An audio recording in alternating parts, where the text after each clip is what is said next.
Hello friends, welcome to Damu education. మన channel మీరు ఇంతవరకు సబ్స్క్రైబ్ చేయకుండా ఉంటే వెంటనే సబ్స్క్రైబ్ చేసుకోండి. అలాగే ఫ్రెండ్స్ అండ్ ఫ్యామిలీతో కూడా షేర్ చేయండి.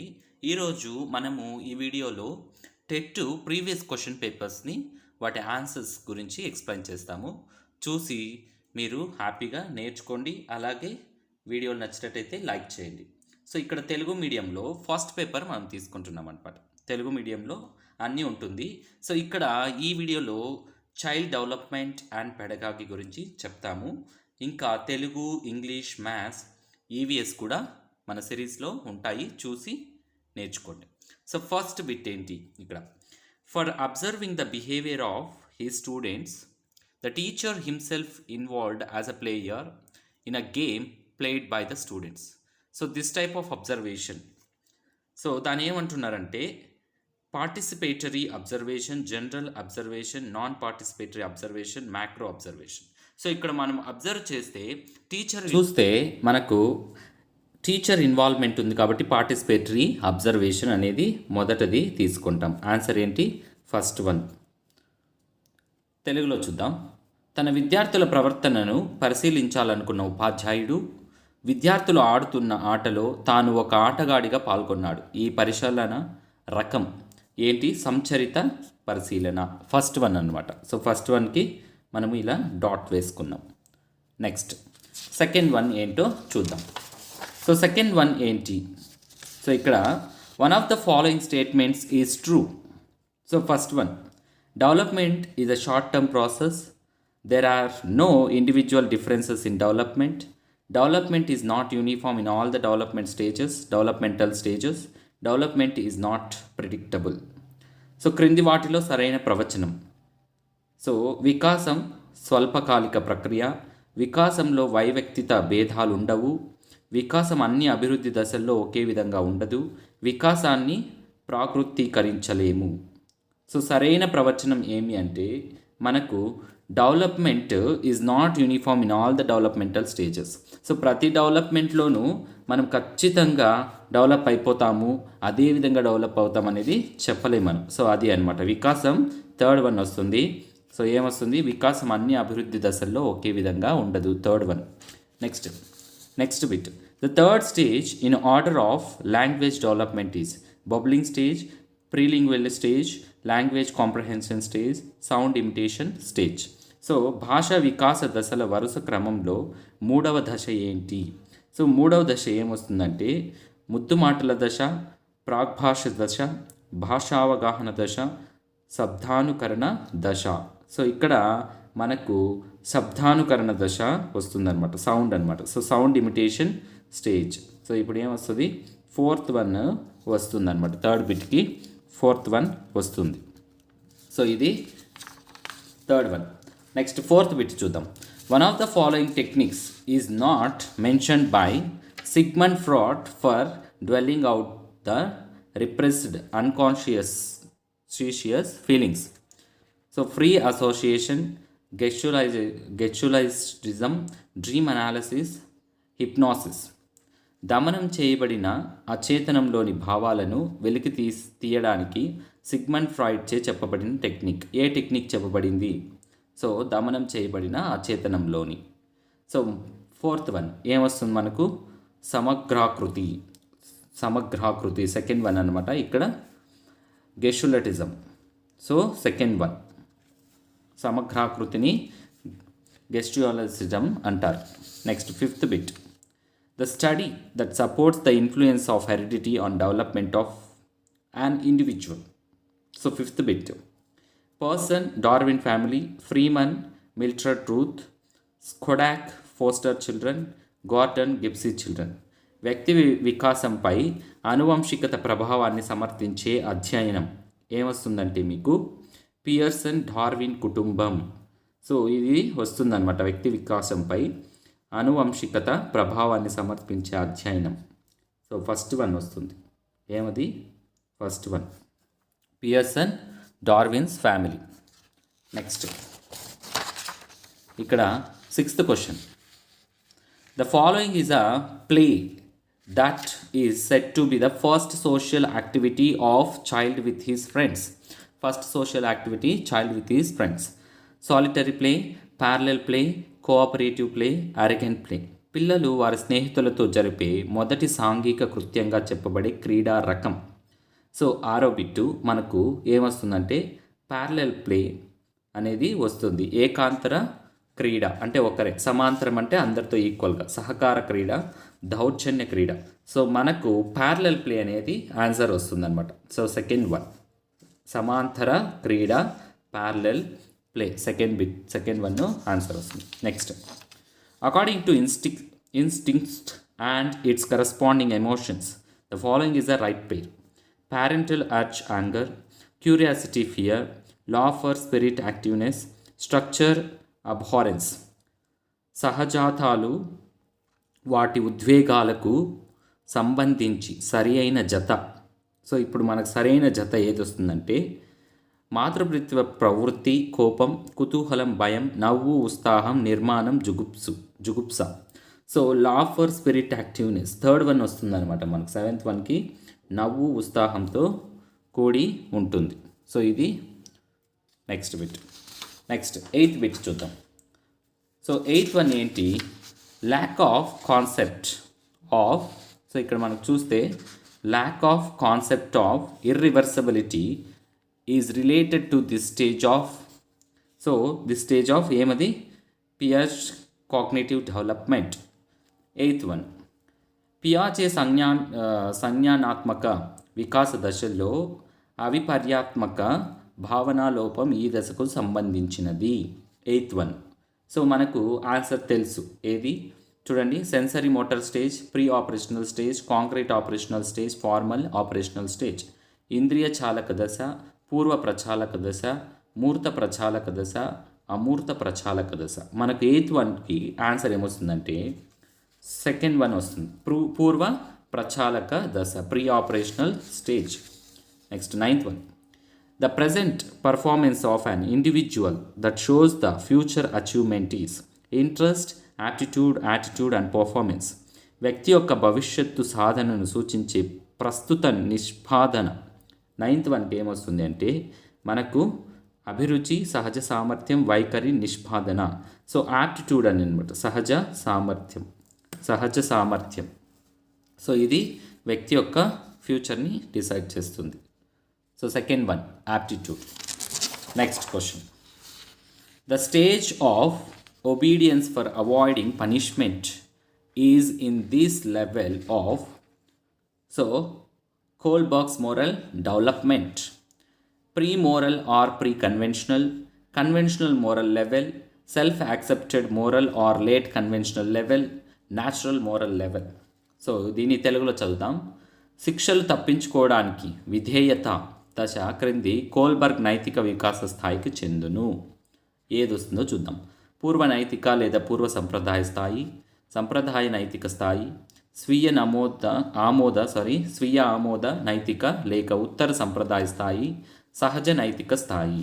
సో మన 10th క్వశ్చన్కి ఏది ఆన్సర్ అంటే pre moral, first one moral, pre conventional, పూర్వ నైతిక లేదా పూర్వ సంప్రదాయ స్థాయి, ఫస్ట్ వన్ వస్తుందన్నమాట. Next 11th one, irrespective of his intention to participate in the essay competition, the child does not participate in it because of his fear of poor performance and not being able to get rewarded. The defense mechanism related to this is regression, identification, projection, withdrawal. దాన్ని తెలుగులో చదువుదాం. ఇక్కడ తెలుగులో చదివి మనకు answer ఏమొస్తుందో చూద్దాం. పిల్లవాని వ్యాసరచన పోటీలో పాల్గొనటానికి ఉన్నప్పటికీ సరిగా రాయలేనని, బహుమతి రాదని భయపడి పాల్గొనకపోవడంలోని రక్షక తంత్రం. సో మనకు 11th వన్ అనమాట. ప్రతిగమనం, తాదాత్మీకీకరణం, ప్రక్షేపణం, ఉపసంహరణం. సో ఇక్కడ మనం చూస్తే వాడు ముందుగానే వెళ్ళిపోతున్నాడు. సో ఇది విత్డ్రాయింగ్ అనమాట. సో విత్డ్రాయల్, ఉపసంహరణం చేసేసుకుంటున్నాడు. సో 11th విత్డ్రాయల్, ఉపసంహరణ అనేది ఆన్సర్స్ వస్తుంది. సో ఇది మనకు answer. Next bit 12th one. So 12th one ఏమొస్తుంది, Pramila got seat in government residential college. She likes to join in that college but she does not like to reside in the hostel. The conflict each approach, approach avoidance, avoidance, double approach avoidance. So ఇక్కడ మనకు answer చూస్తే మనకు second one వస్తుంది. First కావాలంటున్నాడు approach and మళ్ళీ ఇంకొకటి వద్దంటున్నాడు కాబట్టి approach avoidance వచ్చే ఛాన్స్ ఉంది. చూద్దాం, తెలుగులో కూడా చూద్దాం. ప్రమీలకు ప్రభుత్వ రెసిడెన్షియల్ కళాశాలలో సీటు వచ్చింది. ఆ కళాశాల అంటే ఆమెకు ఇష్టం, కానీ హాస్టల్లో ఉండటమే ఆమెకు అయిష్టం. సో ఇష్టం అయిష్టం అనేది ఉంది ఈ సంఘర్షణ. ఉపగమ పరిహార ద్విఉపగమ పరిహార. సో ఉపగమ అంటే ట్రై చేయడం, అప్రోచ్ అవ్వడం, పరిహారం అంటే డోంట్ వాంట్ అని. సో ఇక్కడ అప్రోచ్ అండ్ అవాయిడెన్స్ వస్తుంది, సెకండ్ వన్ వస్తుంది అనమాట, ఉపగమ పరిహార. నెక్స్ట్ 13th వన్ ఏమొస్తుందో చూద్దాం. One of the following is a secondary need. So secondary need food, recognition, sleep, water. క్రింది వాణిలో గౌణ అవసరం ఏది? ఆహారం, గుర్తింపు, నిద్ర, నీరు. సో 13th వన్ మనం చూస్తే మనకు సెకండరీ నీడ్లో రికగ్నిషన్ అవసరం అవుతుంది. సో దాని గురించి తెలుసుకోవాలి, గుర్తింపు రావాలి అనుకుంటారు, అది గౌణ అవసరం కింద వస్తుందన్నమాట. గుర్తింపు, recognition 13th one. Next 14th one చూద్దాం. Law of readiness, law of exercise, law of effect are the outcomes of the following learning theory.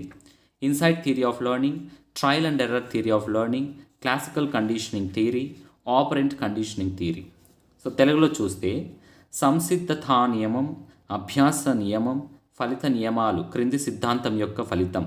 అంతర్దృష్టి అభ్యసన సిద్ధాంతం, యత్న దోష అభ్యసన సిద్ధాంతం, శాస్త్రీయ నిబంధన సిద్ధాంతం, కార్యసాధక నిబంధన సిద్ధాంతం. సో 14th వన్కి మనకి ఇక్కడ ఏమొస్తుంది ఆన్సర్ అంటే సెకండ్ వన్ వస్తుంది అనమాట. So trial and error theory of learning, ఇక్కడ యత్న దోష అభ్యసన సిద్ధాంతం 14th వన్కి సెకండ్ వన్ వస్తుంది. నెక్స్ట్ 15th వన్ చూద్దాం. The type of reinforcement related to the acquiring own standards without expecting anything from others. So first one, direct reinforcement, indirect reinforcement, self reinforcement, negative reinforcement. తెలుగులో చూద్దాం. ఇతరుల నుండి ఏమీ ఆశించకుండా స్వీయ ప్రమాణాలను పొందటానికి ఉద్దేశింపబడ్డ పునర్బలన రకం ప్రత్యక్ష పునర్బలనం, పరోక్ష పునర్బలనం, స్వీయ పునర్బలనం, రుణాత్మక పునర్బలనం. సో 15th వన్కు మనకు ఆన్సర్ ఏమొస్తుంది అంటే స్వీయ పునర్బలనం. సో ఆయన ఏమీ ఆశించడం లేదు, సెల్ఫ్ రీఎన్ఫోర్స్మెంట్, వాళ్ళ మీద వాళ్ళే ఆధారపడాలని అనుకుంటారు. సో అది స్వీయ పునర్బలనం, ఇది అనమాట 15th question. Next 16th one చూద్దాం. In this type of memory, so 16th one, in this type of memory the content is in memory for a long time. Rote memory, short term memory, passive memory, active memory. ఇప్పుడు తెలుగులో చూద్దాం. ఈ స్మృతి రకంలో విషయం ఎక్కువ కాలం గుర్తుంచుకోవడం జరుగుతుంది. బట్టి స్మృతి, స్వల్పకాలిక స్మృతి, నిష్క్రియాత్మక స్మృతి, క్రియాత్మక స్మృతి. సో 16th వన్కి మనకు యాక్టివ్ మెమొరీ 14th వన్ వస్తుంది, అదే ఇది క్రియాత్మక స్మృతి అని చెప్తామన్నమాట. 16th వన్కి 4th one. Next 17th one చూద్దాం. Even though we have not seen the situation we are seeing now, we feel it as we have seen that before. This feeling is. So ఇప్పుడు చూస్తున్న పరిస్థితి ముందెన్నడూ చూడకపోయినా చూసినట్లుగా అనుభూతి కలగడాన్ని ఇలా పిలుస్తారు. సో ఏమంటున్నారు? Zeigarnik effect, halo effect, deja vu, gestalt effect. So Zeigarnik ప్రభావం, హాలో ప్రభావం, డెజావు, గెస్టాల్ట్ ప్రభావం. మనకు దీనికి ఆన్సర్ ఏమొస్తుందంటే డెజావు కింద వస్తుందన్నమాట. So third one. సో మనము థర్డ్ వన్ని సెలెక్ట్ చేసుకోవచ్చు. నెక్స్ట్ 18th వన్ చూద్దాం. One of the following enhances memory. So మెమొరీని పెంచేదనమాట. ఏది? Repression, disuse, interference, motivation. క్రింది వానిలో స్మృతిని పెంచేది దమనం, అనుపయోగం, అవరోధం, ప్రేరణ. సో ఇక్కడ మనకు 18th వన్ చూస్తుంటే మోటివేషన్ ఎప్పుడు మనకు మెమొరీని పెంచుతుంది. సో ప్రేరణ అనేది పెంచుతుంది అనమాట, 4th one. Next 19th one చూద్దాం. In terms of transfer of learning, the effect of mother tongue in learning correct pronunciation of a foreign language can be termed as positive transfer, negative transfer, bilateral transfer, zero transfer. So మనకు 19th one చూస్తే విదేశీ భాషను సరిగా ఉచ్చరించడం నేర్చుకోవడంలో మాతృభాష ప్రభావాన్ని అభ్యసన బదలాయింపు దృష్ట్యా క్రింది రకంగా చెప్పవచ్చు: అనుకూల బదలాయింపు, ప్రతికూల బదలాయింపు, ద్విభాష బదలాయింపు, శూన్య బదలాయింపు. సో మనకు ఇక్కడ ఏం తీసుకోవచ్చు అంటే 19th వన్కి నెగిటివ్ ట్రాన్స్ఫర్ కింద తీసుకోవచ్చు. అదే ప్రతికూల బదలాయింపు సెకండ్ వన్ అనమాట. సో ప్రతికూల బదలాయింపు అది అనమాట, ప్రతికూల బదలాయింపు సెకండ్ వన్ కింద వస్తుంది. సో 19th క్వశ్చన్ ప్రతికూల బదలాయింపు. నెక్స్ట్ 20 చూద్దాం. ద గ్రాడ్యువల్ డిసపియర్ ఏంటిది? The gradual disappearance of conditioned response of salivation to bell in a classical condition is reinforcement, spontaneous recovery, generalization, extinction. So తెలుగులో చూద్దాం. శాస్త్రీయ నిబంధనలో గంట కొట్టినప్పుడు లాలాజలం స్రవించడం అనే నిబంధిత ప్రతిస్పందన క్రమంగా మాయమవ్వడం. ఫస్ట్ది పునర్బలనం, అయత్న సిద్ధ స్వాస్థ్యం, సామాన్యీకరణం, విరమణము. సో 28th ఏమొస్తుందంటే ఎక్స్టింక్షన్ అనమాట. సో విరమణము అనేది తీసుకుంటాం, ఎందుకంటే అది రాను తగ్గిపోతా ఉంది, అది ఎక్స్టింక్షన్ కింద వస్తుంది.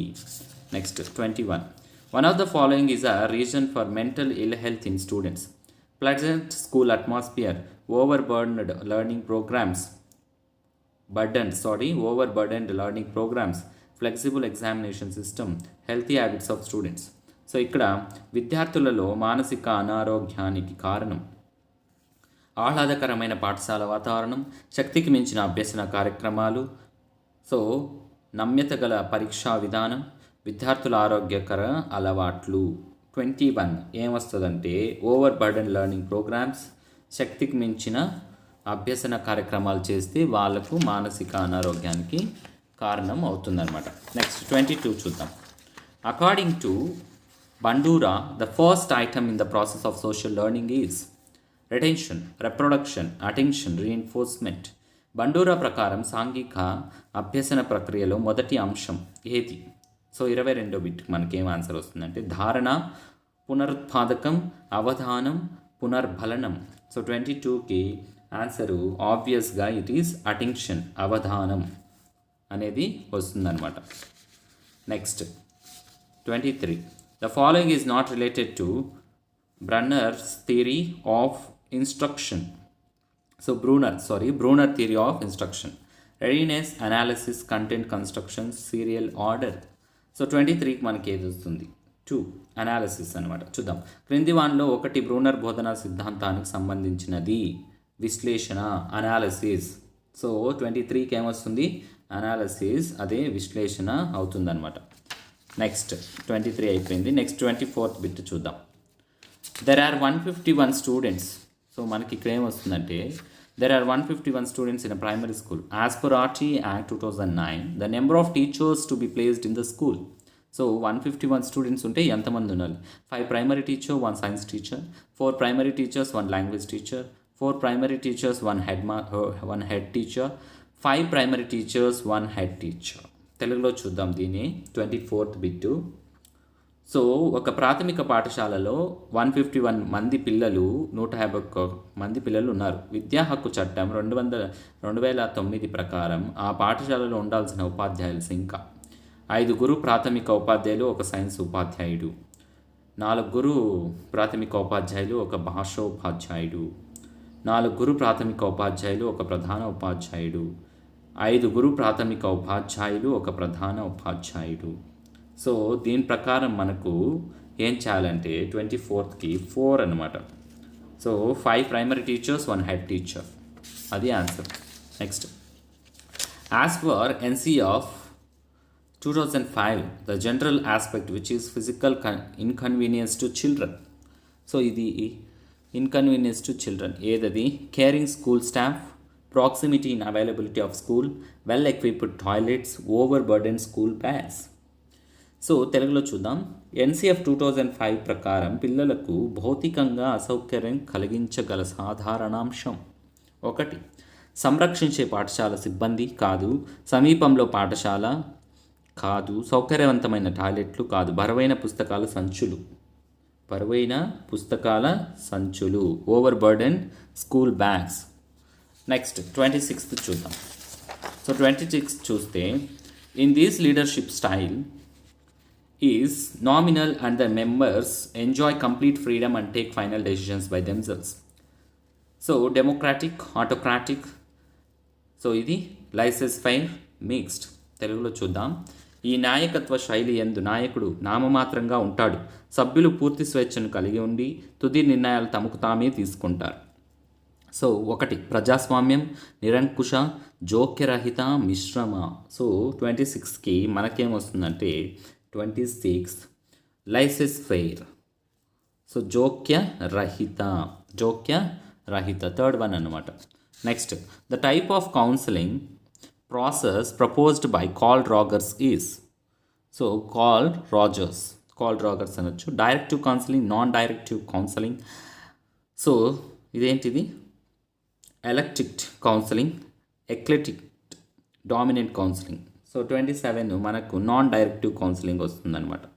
కార్ల్ రోజర్స్తో ప్రతిపాదించబడిన మంత్రణ విధానం అనిర్దేశిక మంత్రణం. సెకండ్ వన్ అనేది ఆన్సరు వస్తుంది. నెక్స్ట్ది ఇంకా మిగిలిన ఆప్షన్స్ చదవండి, మీకు అర్థమవుతుంది. ఆన్సరు అనిర్దేశిక మంత్రణం. నెక్స్ట్ 28th బిట్ చూద్దాం. Among the following educable mentally retarded are profound mentally retarded, severe mentally retarded, moderate mentally retarded, mild mentally retarded. తెలుగులో చూద్దాం. క్రింది వారిలో విద్య నేర్వగల మానసిక వికలాంగులు సంపూర్ణ బుద్ధిమాంద్యులు, తీవ్ర బుద్ధిమాంద్యులు, మిత బుద్ధిమాంద్యులు, స్వల్ప బుద్ధిమాంద్యులు. సో 28కి మనకు ఏమొస్తుంది అంటే 4th one mild mentally retarded. So అదే స్వల్ప బుద్ధి మాంద్యులు. Next intellectual resource among the following. First one scientists, water falls, farm fields, zoo. క్రింది వాటిలో బౌద్ధిక వనరు, బౌద్ధికంగా దొరికే వనరు ఏంటి? సో బౌద్ధిక వనరు శాస్త్రవేత్తలు, జలపాతాలు, వ్యవసాయ క్షేత్రాలు, జంతు ప్రదర్శనశాల. సో ఆబ్వియస్గా ఇది. సో ఇంటలెక్చువల్ రిసోర్స్ అంటే బాగా తత్వశాస్త్రం అన్నీ తెలిసిన వాళ్ళు అనమాట, శాస్త్రవేత్తలు. అది బౌద్ధిక వనరు. Next third last bit in child development and pedagogy. In the formative assessment weightage to be given for slip test age. So నిర్మాణాత్మక ముదింపు నందు స్లిప్ టెస్ట్కు ఇవ్వవలసిన భారత్వం ఎన్ని మార్క్స్ ఉండాలి అనేది అనమాట. ఇక్కడ 10 marks, 20 marks, 25 marks, 15 marks. So మనకందరికీ తెలుసు ఫార్మేటివ్ అసెస్మెంట్ 20 మార్క్స్కే కండక్ట్ చేస్తారు. సో ఈ వీడియో మీకు నచ్చినట్టయితే మరిన్ని వీడియోలు చూడండి, హ్యాపీగా నేర్చుకోండి, అలాగే మీ ఫ్రెండ్స్ అండ్ ఫ్యామిలీతో షేర్ చేయండి. Thanks for watching.